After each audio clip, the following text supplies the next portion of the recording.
When I was a kid, there was a monster under my bed. It was large and terrifying, with long limbs and claws and patchy hair, and a low, guttural growl. That growl is what I remember the most. I would hear it at night. I would know that it was just a foot below me, separated only by my bed. I can't count how many nights I would fall asleep to that deep, menacing growl. Of course I would tell my parents about it, and of course they didn't believe me. They thought I was imagining things. I mean, think about it. It's the classic monster under the bed story that every parent has heard 1,000 times before. And if my kids started telling me there was a monster under the bed, without knowing what I know, I probably would just shrug it off too. So my parents never really did anything. But to be fair, for the time being, the monster didn't either. I couldn't explain then why it seemed to be so stationary. It almost never came out from under my bed. Every once in a while at night, I'd see a shadow of one of its tendrils or claws in the moonlight, or catch a glimpse of part of it peeking out from below the bed. But that was about it. Until one night. The evening started off as normal. My parents got me ready for bed, and I fought them on it, partly because I wanted to stay up and play, but also because I knew I was once again going to be sleeping right above the den of a potentially dangerous beast. My mom tucked me in, and as she did, as I did every night, I asked her over and over to check under the bed. They had done so in the past and saw nothing, so she dismissed my fears, even making a comment that I was getting a little too old to believe in this kind of thing.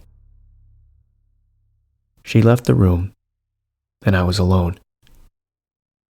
And then, just like most nights, I started to hear the low growling and breathing of the thing under my bed.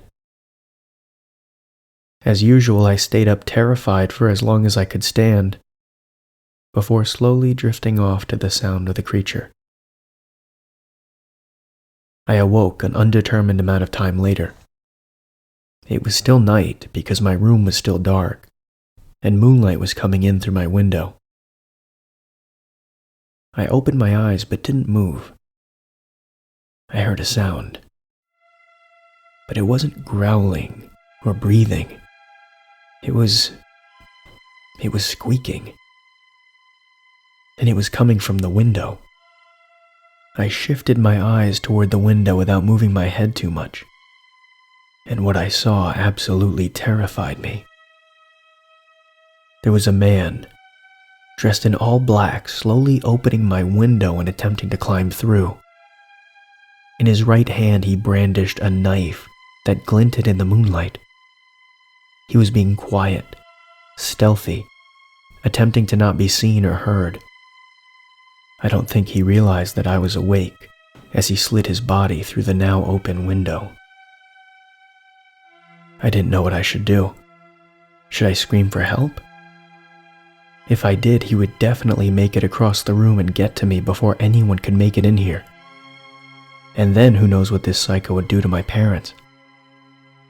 Should I just pretend to be asleep and hope that he leaves and try to get help when he has his back turned? What if he was here to abduct me? All of these thoughts raced through my head as I lay there in silence. I heard his soft footsteps making his way across my room, the floorboards creaking ever so slightly as he walked. Suddenly I felt my bed shift, as if something had bumped into it. But not from the side, from underneath. And all at once I heard a low, guttural growl come from under me. I heard the man gasp, and I turned my head to look, just as a deep roar pierced the silence of my room. 2 unnaturally long claws flew out with lightning speed from under my bed, and grabbed the man, who was being grabbed so tight he couldn't even let out a breath. They slowly pulled him closer and closer to the bed. As I watched, a large, round, gray head emerged from under the bed. It had patchy fur all over and tiny black sunken eyes. It unhinged its jaw and opened its mouth unnaturally wide, revealing rows and rows of sharp, drooling teeth. The man was flailing as hard as he could to escape, but it was no use. The claws drew him right to the mouth of the beast. And when he was within range, the rows of teeth closed down on him with a bloody, visceral crunch.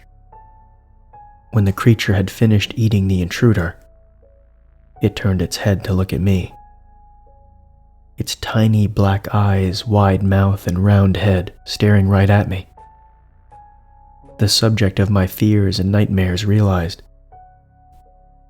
This monster, my monster, had eaten a different kind of monster. After staring at me for a few moments, it recoiled back under the bed. I never complained about a monster under my bed or hearing growling noises ever again. My parents assumed that I just got over it, or maybe grew out of it. But the truth was, that growling was now more comforting to me, and there were many nights I would fall asleep soundly to that growling, because I knew my protector was right under me. And so now, years later, I have my own son. And recently he's asked me to check under his bed. And, trying to be an understanding parent, I obliged. And when I came back up, I told him it was all clear. Everything was fine, and I tucked him in and left. Because the moment I looked under his bed and saw those two black sunken eyes and wide toothy mouth smiling back at me from the darkness, I knew my son would be just fine.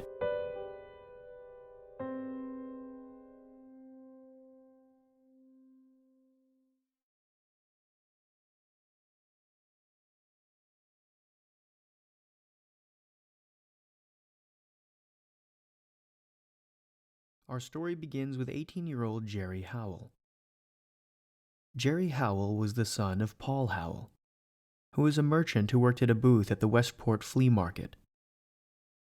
Jerry and his friends would sometimes make homophobic remarks at a particular man named Robert Bardella, who worked at another booth close by.